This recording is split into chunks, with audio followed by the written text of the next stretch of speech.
Please rise for the Pledge of Allegiance.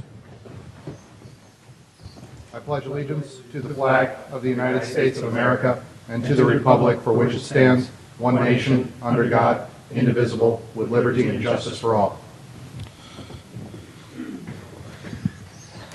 Item number 2, changes to the order agenda. Mr. Maltby, any changes this evening? No changes this evening. Thank you very much. Item number 3, report from the closed session will actually take place at the end of our meeting. So we haven't had a closed session yet, but we will. Item number 4, council communications and announcements. I'll start from the left. Mr. Grocott. Okay. Mr. Royce? Nothing tonight? Mr. Grisilli? I don't have anything tonight, Mr. Mayor, although I would ask that, and maybe someone was going to mention this, that when we do adjourn later on in the evening, that we adjourn in memory of the tragedy in Arizona. You were probably going to do that anyway, but if we could, that'd be great. Thank you.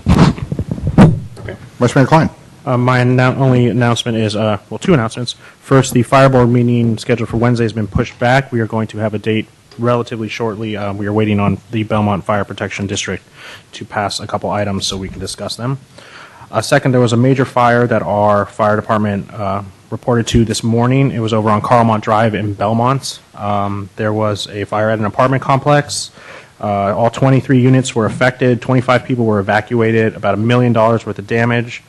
6 people had to be transported to the hospital. 2 have since been released, and there's no cause at this time. But I'd like to, first of all, thank our fire department for their great work. Also, the fire departments of San Mateo, Foster City, Redwood City, and the county CAL Fire Department for showing up and helping out. And apparently, they did a very great job and were able to put the fire down in about 45 minutes. So that's all I have. Thank you very much. The only announcement I have, this is on behalf of former Mayor Don Eaton, that we have the Week of the Family coming up, and please contact Don Eaton. I believe St. Carlos Together is probably doing something with that, but Week of the Family is coming up, not next week, the week after. Please, we encourage you to take advantage of that, and I believe that next Monday night, the 24th, is reserved for Family Activities Night, so if you can stay home and do stuff with the family, we will look forward to that. Following up on Mr. Grisilli's comment about adjourning in memory of the victims and in honor of those who have been injured, Gabby Giffords is somebody I've known since 2006. Her husband, Captain Kelly, is a good friend. He is one of the nicest people you'll ever meet, and we wish them all Godspeed and good recovery. Moving to the consent calendar. Item number 6, consent calendar. Mr. Mayor, we have public comment number 5, please. Sorry. Ballot's right past it. Public comment. Thank you. I appreciate that. Persons wishing to address the City Council on matters not on the posted agenda may do so. I have no comment cards at this time. Is there any member of the public who wishes to speak? Seeing none, we will move to item 6, the consent calendar. Consent calendar items are considered to be routine, will be enacted by one motion. There will be no separate discussion on these items unless a member of council, staff, or the public request specific items to be removed for specific action. I would like to add one note for the gentleman on the dais. Previously, we have pulled items for a no vote. If in case you simply want to register a no vote on an item, please let me know. We don't have to pull it, but feel free, obviously, to pull for discussion. Is there any item that needs to be pulled? How do you intend to run the no vote then? It would be recorded in the minutes that the vote was no. So you would say, thank you. For example, if you said there's no H, you wanted to vote no on 6H, simply alert me. We will make certain that the minutes reflect that you voted no on 6H. Then you can vote yes on the rest of the motion. I'd like to move approval of items 6A through 6G. I'll second that. We have a motion and second for the consent calendar. Roll call, please. Councilmember Grisilli? Yes. Councilmember Grocott? If I understand correctly, I'll vote yes with a no vote on item E. So noted. Okay. Councilmember Klein? Yes. Councilmember Royce? Yes. Mayor Amon? Yes. Item number 7, reports to council. Mr. Maltby, are there any reports to the council? None this evening. Thank you very much. We'll move to item number 8. We are setting a land speed record here. At least we're saying that now. Just wait. All right. Moving to unfinished business. Item 8A, consideration of a resolution authorizing the city manager to sign an agreement with Sally Swanson Architects Incorporated in the amount of $153,812 to prepare a self-evaluation and transition plan to attain compliance with the Americans with Disabilities Act. Director Weil, good to see you. Thank you. Happy New Year. And same to you, sir. Robert Weil, Public Works Director. This is a capital improvement project, but it's basically a kind of a planning project, so it won't actually lead to any physical improvements, this project itself. The Administrative Services Department had the lead in selecting Sally Swanson and Associates for this project, and Public Works now will take it over and see it from here on out, so I have the honor of giving you the staff report. I want to just talk a little bit about the selection process and what will be done. And we did a very rigorous selection process, as we do with projects where there's a lot of money involved, and put it out. Got a lot of interest. We had 11 proposals initially, got that down to 4, interviewed 4, and Sally Swanson and Associates came out on top.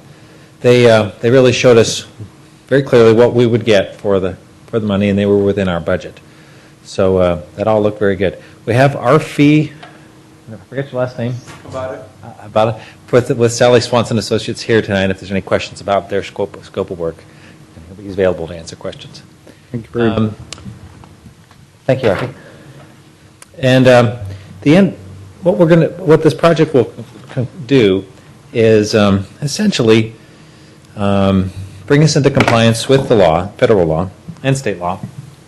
It has to do with people with disabilities and making programs, all the programs and services the city offers, which are a very, very wide variety, accessible to everyone. That's just a matter of fairness. And the biggest part of the budget goes toward actually inventorying all the facilities, looking for barriers, like, for example, the dais there. If one of you were to be disabled, and anyone could join this class tomorrow, become disabled, there's no way really for you to get up on the dais. So that's one of the things we're going to have to look at and examine. It'll end up with a list of recommended modifications to our facilities. And then there'll be a cost put to those, various ratings like which ones are more severe than others, and a priority put to them. And then an amount of money, we'll have the total amount of money needed, but we'll have to decide how long, over how long a period of time we want to accomplish this transition. And that amount of time will be up to the discretion of the council. There's no rule of law that says it has to be done in 5 years or 10 years, even 20 years. It needs to be reasonable, and once we put that down, we have to really commit to it and do it. So it will have a big budget impact. Now, I talk about modifying facilities, but actually there's other ways to accomplish accessibility, which could be modification of programs, how we deliver the programs and services. So Sally Swanson and Associates made a really convincing case on how they would look at all aspects of this, of how we deliver programs and services, and not just focus on the physical aspects of it, which could save a lot of money here. So when this is all said and done, what we'll do is build this into a citywide asset management plan. That's a later project in our capital program, which we're holding off until we have some of this key information about costs and facilities. So with that, I would also like to add that as we go along, and even now, if there are key needs that people have, we want to know about it. If for example, the traffic officer tells me that he's been out and about, of course, all the time, and at the new stop sign we put down in at Belmont and Laurel Street, Belmont Avenue and Laurel Street, he said there's quite a few elderly people that are using that intersection on a regular basis, and we don't have accessible curb ramps on all 4 corners. I said, you might want to think about that, and so I already passed that along to ARFI as something that we want to know about. And if people, you hear from the community things that, I just can't get to this place because of this barrier, and I need to do this on a regular basis, or any other kind of reasoning like that, we want to know about that, and please pass that along. With that, I'd be glad to answer any questions. Gentlemen, any questions? Mr. Grocott? I had a few. I was looking at some of the specifics here, and one of them being the included in the resolution that gives the city manager authority to amend the agreement, provided that the project does not go over budget. And if I understand, the budget's $190,000. The agreement is 154, and so that would be a potential increase of $47,000 or 30% of the contract. And I'm not sure I'm ready to, just give an open ticket like that. I don't know. Council might want to discuss that, but I was wondering if I'm understanding that correctly. Another question I had, I'll just throw all these out, Robert, and then you can address them if you like, is it appears when I was reading this like there's an overlap because it talks about as scope of services, curb ramps and sidewalks to be surveyed and so forth. And it even cites the 117 miles of sidewalks and 595 curb ramps that we have. But earlier, it says on the first page, inventory of sidewalks and curb ramps and development of GIS layer. That's already been completed. So I was curious about that. Sure. And then lastly, just in terms of, I guess this relates back to giving the allowance for that much of an addition. It made me think about just how much work is involved here because, for instance, if it says it's a 6 to 9 month project, if we went for 9 months and just one person working full time at say $100 an hour, that's the budget. That's the value of this contract, which seems reasonable.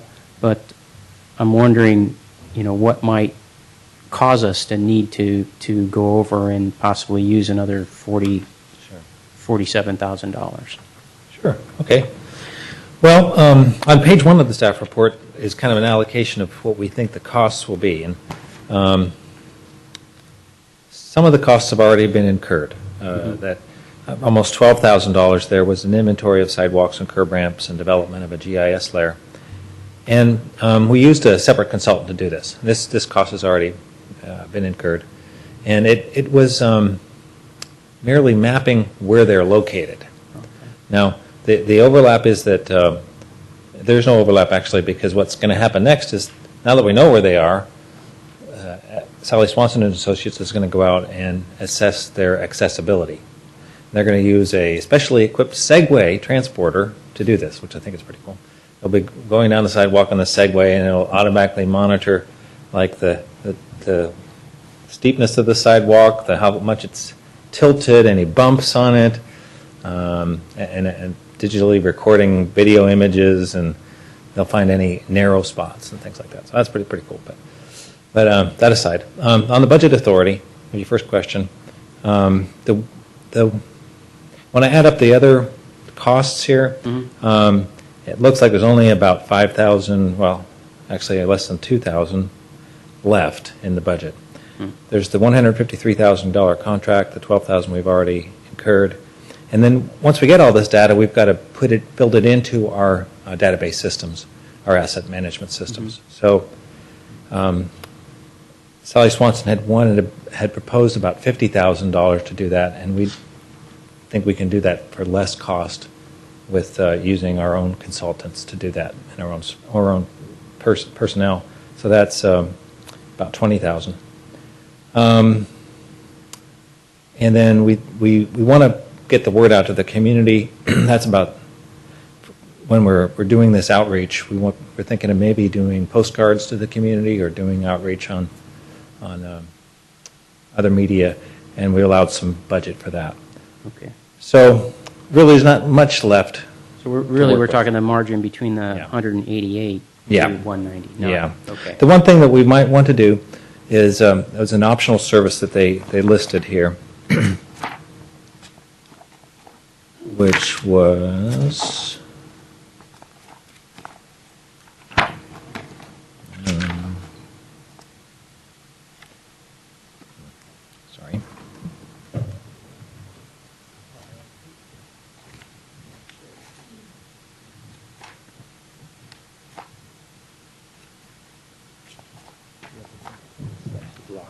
Are you looking for what's on page Yes. 3 of the staff report?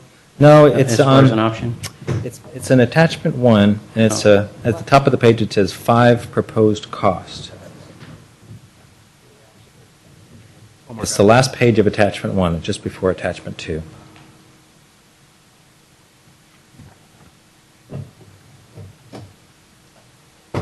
And see, there's optional services, item 1 and only 1. Develop model policies and conduct staff training workshop. So that's the kind of, if those other things don't cost as much, that's the optional task I would like the Okay. city manager to have the authority to add. That actually was mentioned in, I think, in your executive summary someplace. That's why it made me think about it. Okay. Okay, and I think I've covered those questions. Yeah, you did. Very good. Thank you. Mr. Mayor, I'd like to make a motion to approve item 8A. Second? We have a motion and second. Roll call, please. Councilmember Grisilli? Yes. Councilmember Grocott? Yes. Councilmember Klein? Yes. Councilmember Royce? Yes. Mayor Ahmad? Yes. Moving on to item 8B, consideration of a resolution approving amendments to the operations agreement between the South Bay Waste Management Authority and South Bay Recycling for the operation of Shoreway Recycling and Disposal Center in San Carlos. Mr. Mora. Thank you, Mayor Ahmad and members of council. As you probably know, as of January 3rd, we've moved to a new format for both garbage collection and recycling. We've moved from Allied Waste to Recology, San Mateo County, and we've also moved to a new provider to move the refuse to the transfer station and also to operate the transfer station, and that would be South Bay Recycling. This agreement, or these series of amendments, are minor amendments to the agreement that the SBWMA and South Bay entered into in 2009, and they're basically your 5 or 6 minor amendments. This was on your previous agenda, and it was continued to this meeting. Under the SBWMA rules, amendments of this type for an operating agreement require ratification by 2/3 of the member agencies. To date, 6 agencies have considered this, and all 6 have ratified it. As soon as 2 more ratify it, it will go into effect. San Carlos is now the 7th of the 12 agencies to consider these amendments. Gentlemen, any questions? A few. Mr. Grocott. Just a question, and then a couple of things that if you could clarify, Brian. Mhm. The first is on the fiscal impact. It talks about the cost to provide is covered in the operations agreement, included in the solid waste collection rates approved by the city for residential and commercial accounts. Right. Does that mean it's already included? Correct. So the current rates that we're paying right now, it's included? It's included in the rates from last year, and it'll be included in the rates for 2011. In looking at the 6 amendments that we saw here, we didn't see anything at the staff level that would affect the rates one way or the other. Okay, good. That's what I was thinking, but I just wanted to be sure. And then, just for our own benefit, the Section 805 and then Section 808, if you could just put some layman's terms and explanations to those, especially the 805. It's a little, when you read that sentence, it's a little unclear really what that's talking about and what the impacts are. Well, my understanding is basically what they're doing here in 805 is they're trying to clarify that the language in this agreement references the other agreements that they have with South Bay Recycling. They're just kind of trying to make sure that the two match up. But if you could just clarify, how does that impact the revenue guarantee? There's a revenue guarantee based on the amount of material, and this is saying if there's outside material. Is that what that's referring to? Let me take a look at 805.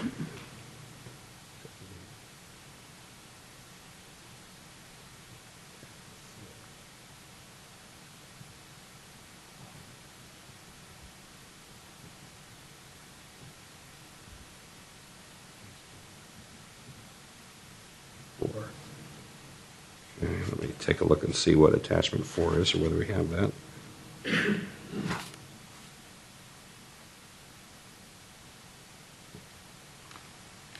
Mr. Grocott, just in interest of time, while Mr. Moore is looking at that, are there other questions you have? No, just those two, 805 and 808. And while I was looking for that, Mr. Grisilli, do you want to go ahead and put your question in the queue? Well, Okay. I don't want to interrupt him when he's trying to figure out paragraph 805. It'll be a quick question. Yeah, again, I don't have a whole lot to add to what's in the report, other than my understanding is that this is referencing another agreement, and they were trying to match them up.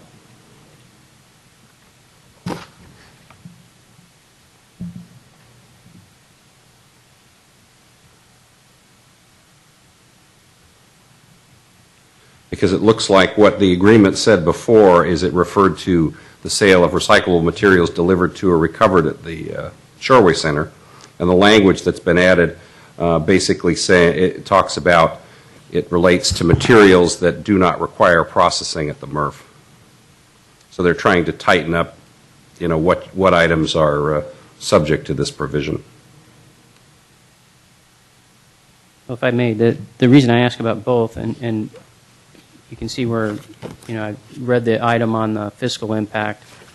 Both of these have to do with revenue agreements, and so that's why they caught my eye, and there wasn't a lot there to really understand from what we had in reading it. I just want to make sure that none of this will impact our rates and cause our rates to go up. Well, in talking to Mr. Lanzone, who's the legal counsel for the SBWMA, and also to Mr. McCarthy and Mr. Gans, who's managing this particular contract for us, I think all 6 of these amendments, or at least the intent, is to make it clearer, what items are subject to revenue recovery and which ones are not.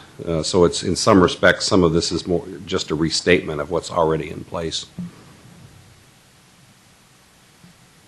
Doesn't leave me very comfortable, but okay.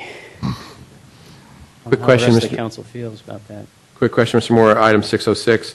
I realize biodiesel, it says will not, underscored, will not be available for the vehicles, Right. but it doesn't speak to the fact, will it ever be available? Basically, what happened on the biodiesel is subsequent to passing these regulations, state rules from the Air Resources Board changed, and there'll be a major expense required if the tanks at Shoreway have to be retrofitted. And so what the staff and the board decided to do was to waive the requirement in the short term, and they're going to continue to look at this. Again, it's a trade-off in terms of the desirability to have the biodiesel versus the cost and the impact on the ratepayers of making a major capital expense to retrofit those tanks. So the ratepayers would have to pay if we retrofit them? Ultimately, yes. So the thought was that even though from an environmental standpoint, it would be great if we continued to use the B20 biodiesel, it was not anticipated the retrofit of that site, and that was the reason that they negotiated this provision both with Recology and South Bay to take it out at this point. Okay. It may come back, obviously. If it doesn't, we will come back to the council, of course. Okay. Through the Thank you. chair, Yes, sir. just a comment on that. There was an article in the paper about San Francisco. Same thing. They want to get all their fleets over to biodiesel, and because of the stringent requirements, I guess, on storage is what Right, it amounts exactly. to. That's exactly right. They're not doing it either. Okay. Thank you. That's all I have, Mr. Mayor. Thank you. Yeah. Further questions? Make a motion to approve item 8B on the calendar, or the agenda. Second. A motion and a second. This is a resolution. Roll call, please. Councilmember Grisilli? Do we need to, excuse me, I apologize, City Clerk, do we need to read the resolution, or, No, you don't. okay? No. Aye. Councilmember Grocott? Yes. Councilmember Klein? Yes. Councilmember Royce? Yes. Mayor Ahmad? Yes. Item 9A, new business. Consideration of appointments to council subcommittees and ad hoc committees for 2011. To all my colleagues, essentially, very little has changed here. I did want to make one additional change that did not make it to this. On CCAG, Mr. Grisilli is the primary representative for San Carlos on CCAG, and he represents us very ably, and is currently the vice chair, or? Excellent. And I am his backup, and I would like to remove myself from that and ask if Vice Mayor Klein would take that position. Yeah, well, based on the fact that Councilmember Grisilli never misses meetings, that's not a problem to be his backup. So, yes, I'll take that. I understand they serve a nice dinner there, but that's... Unless Stanford's playing, but then I'm not there either, so. Beyond that, I am taking myself off of the Airport Land Use Committee and asking Mr. Grocott to take my place on that. Trying to recall, there wasn't a whole lot else that was going on there. Mr. Mayor, page 2, there's, you have Mayor, Mayor Royce assigned to Park and Recreation Commission. Would you like to keep, obviously taking off the mayor designation? Yeah, I'd like to be the mayor in that role, but that would probably stay the same. Through the chair, Yes, sir. I have a question about that particular listing. I came here tonight intending to bring it up, which I'm, of course, doing right now. That's a program that was put in place when, help me out, Bob. Who was the mayor then when we did that? That Brad was Lewis. Probably Mr. Brad Lewis. Lewis, yeah. And I know we tried it, and I know myself, I attended some meetings for a while. I'm not saying necessarily that we should give up the assignment of liaisons, but maybe some discussion here about how we may want to proceed with that. Like I said, I attended some of the meetings that I was assigned to a few times and didn't really feel comfortable with it because it begins to feel like you're a council member interfering with what these commissions are trying to do, which is they're trying to do their business, and if there's anything that's worthwhile for them to push up to the council, they'll do it. But if we go and we sit in the audience and we attend, it almost looks like we're looking for some kind of outcome or type of performance or you know, just kind of keeping an eye on our commissions. I'm not sure it's the most comfortable thing for the commissioners and the chair of the commissioners to have council members in attendance. On the other hand, to have someone that, you know, I know when Andy was chair of the GPAC. the GPAC, you know, he would write me with questions and ask questions about things, and I always tried to help him out and steer him in a direction, you know, with staff for help and so forth. I think that was helpful to Mr. Klein Yeah, when it he was was. in that position. But to have me attend the meetings, and yeah, I'm not sure that was necessarily beneficial. So I thought some discussion about how we perform this might be in good order. Do you mind if I cut in front of you, Councilman Grisilli? Actually, could I recognize Mr. Royce quickly? Yeah. I think there's some good thoughts there. I know over the past year I've had Park and Rec, and I think the main, how I've approached it is not showing up and attending meetings, but making myself available to Park and Rec. I've probably have been invited to discussions at least about a half a dozen times during a year. Sometimes they're not commission meetings, but they're study sessions where they're brainstorming, and they are wanting to get input from council. I know Arts and Culture invited. I attended one of their study sessions about a month ago. I believe Mr. Klein had attended one just in the previous month. So I think making ourselves available and, you know, listing it as a liaison so that at least they have a contact point makes sense. Although I do agree with Mr. Grocott's point, I think by being there, you know, showing up to councils and evaluating them, that is something we definitely don't want to do. But being available, I think it works out very well. Mr. Grisilli. No, Mr. Klein. Okay. I completely agree with both comments that were made.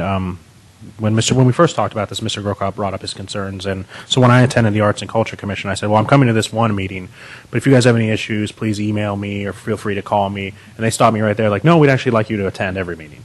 I think it's because they want a member of the public, so I fill that role. But I think they generally like knowing that someone's listening. So with that one, I do go every month. I don't feel it's overbearing because I was invited as opposed to just showing up in the background. But I can understand where that comes from because as the GPAC, occasionally when we had council members in the background, it did feel sometimes a little overbearing. And with Youth Advisory Council, I haven't been able to attend as much due to the fire board meetings. But a couple times I have been, the kids were really excited to have a council member listening to them. I got free pizza, which was nice. But and maybe it's because of these are the commissions that I am liaison with. They're two of the smaller commissions, the ones who really don't have that much public input. So from my viewpoint, I think the liaison role has been great for them. They feel like they have someone who's listening, someone they can bounce ideas off of. But I can understand in the other commissions that have a lot more public input where it may seem overbearing. So I think it's just left up to the particular council member to see and maybe talk to the chair what the role really is. Well, that's the reason I bring it up, because I think when Brad Lewis was the mayor and he put it in place, there was discussion that it was intended that we would attend the meetings. Different mayor, different perspective, perhaps. So that's why I wanted to raise it. Mr. Grisilli? No, I agree. I think it depends on the committee. If you're invited, that's fine. But like for me in planning, I'm not going to go to the planning commission because they have enough public comment and they don't have me looking. I'll be seeing it again if I need to be. Oh, yeah.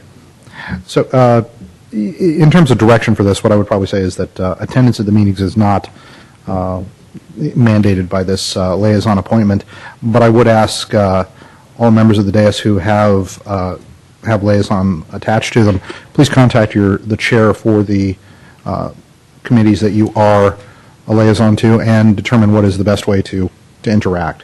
If we could do that within the next 30 days, that would be tremendous. Any other questions? Nope. Seeing no objection? Yes, sir. Comment. Yeah, just at the very end, we talk about other associations. A couple of our neighborhood associations are listed. I do want to qualify, though, that our White Oaks Neighborhood Association, there's no formality in any White Oaks Neighborhood Association. There is no board of directors. There's no meeting. They initially started a website, which went down during this past year. The organizer of the group, Ken Castle, was mainly had an agenda about police. He's been very quiet for the last 6 months. And so even though the only evidence of any meetings were meetings that Ken hosted on video cameras and with police inviting on security. But other than that, there is no association where Greater East Side definitely is very formal. They got a site board of directors. They meet every month and so forth. So I just want to strike the reference to a White Oaks Association because, again, there's no formality of anything like that does exist in our city. Okay, so striking White Oaks. One note to my colleagues, the Harbor Industrial Association currently is listed as Mr. Royce and myself. These are meetings that happen on the first Thursday of the month at the Vans Restaurant at lunch. I would encourage all members of the council to come. It is absolutely encouraged that we show up. These are members of the Harbor Industrial Association. There is usually some sort of a discussion point, reports from the city, and it is interesting to hear what our HIA needs to do. Is there any further discussion? And seeing, Do we need a motion on this, or it just moves on? just Right? without objection, we're going to take this as the order. Moving to Generally, I believe, and the staff report covers it, that council in the past has practiced, has historically considered and ratified the mayor's appointment. So yeah, I think so. I think we have voted on that. So may I have a motion? Through the chair. Go ahead. Go ahead. Go ahead, Randy. Go ahead. Through the chair, make a motion to approve item 9A and the appointment to council subcommittees Is there any objection? As amended. as amended. Seeing no objection. Second. Without objection, that is the order. Moving to item 9B, consideration of awarding contract for professional auditing services to Lance Soul, Lungard, in the amount of $76,060 for the first year. Ms. Mendenhall, Happy New Year. Thank you, you too. Good evening, Mayor and City Council. Rebecca Mendenhall, Acting Administrative Services Director. Before you tonight is an agreement for auditing services with a new firm, Lance Soul and Lungard. The proposed contract is for a 3-year term with an option to renew for 2 years. Although this agreement is with a new firm, this is no way a reflection on the work done by our current firm, Mays & Associates. The Government Finance Officers Association, GFOA, recommends that all governmental agencies enter into multi-year agreements for at least 5 years in duration. Multi-year agreements allow for greater continuity and help minimize the disruption in connection with the independent audit. We've had the same audit firm, Mason Associates, for 6 consecutive years, and we've been very happy with their work. The GFOA also recommends that cities undertake a full-scale competitive process at the end of the term of the audit agreement. The intention is to maintain the independent status between the auditor and the municipality. As with the private sector, it's recommended that the independent auditor be rotated at the end of each term. We were fortunate to receive 11 bids from very qualified firms. A team comprised of the city treasurer, 2 senior accountants, senior management analyst, and myself reviewed each proposal and rated them based on a number of criteria as outlined in the staff report. In addition, we requested 3 firms to come in for panel interviews to further discuss their proposals at length. Given the rating criteria and the results of the panel interviews and reference checks, staff recommends that the contract be awarded to Lance Soul and Lungard. LSL has over 80 years of experience auditing local governments, special districts, redevelopment agencies, and joint power authorities, or JPAs. The partner assigned to our contract has over 21 years of experience and currently sits as a technical reviewer for the GFOA and the CSMFO, or the California Society of Municipal Finance Officers. As stated in the staff report, the selection committee was very impressed with LSL's extensive knowledge of redevelopment agencies and joint power authorities. With the increased activity and the possible impacts of the governor's budget proposal, expertise with redevelopment agencies is going to be critical for us. In addition, since the city's finance department provides financial services for SBWMA and CCAG, the selection committee wanted to be sure that the firm selected had extensive experience working with JPAs. Both SBWMA and CCAG have approved the selection committee's recommendation. I'd like to take a moment to extend my thanks to the selection committee for their hard work and time reviewing and rating each proposal. The city treasurer is in the audience, and we also have Brian Gruber from LSL available if you have any further questions. Thank you. Gentlemen, any questions? We have a motion? I move approval of resolution number 2011, Number 6. number 6, resolution of the City Council of the City of San Carlos authorizing award of contract to Lance, Soul, and Lungard LLP for professional auditing services.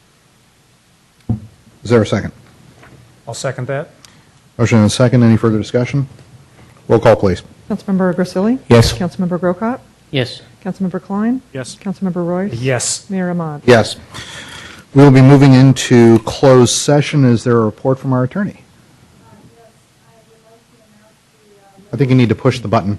You're not on. There you go. Thank you. I would like to announce the labor negotiators going into closed session. Labor negotiator Rebecca Mendenhall, Janet Bowe, Daryl Murray, Brian Mora, and Jeff Maltby.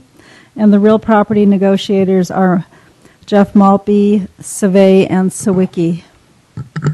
Thank you very much. We'll be coming back after closed session to adjourn the meeting. Till then, we are moving to closed.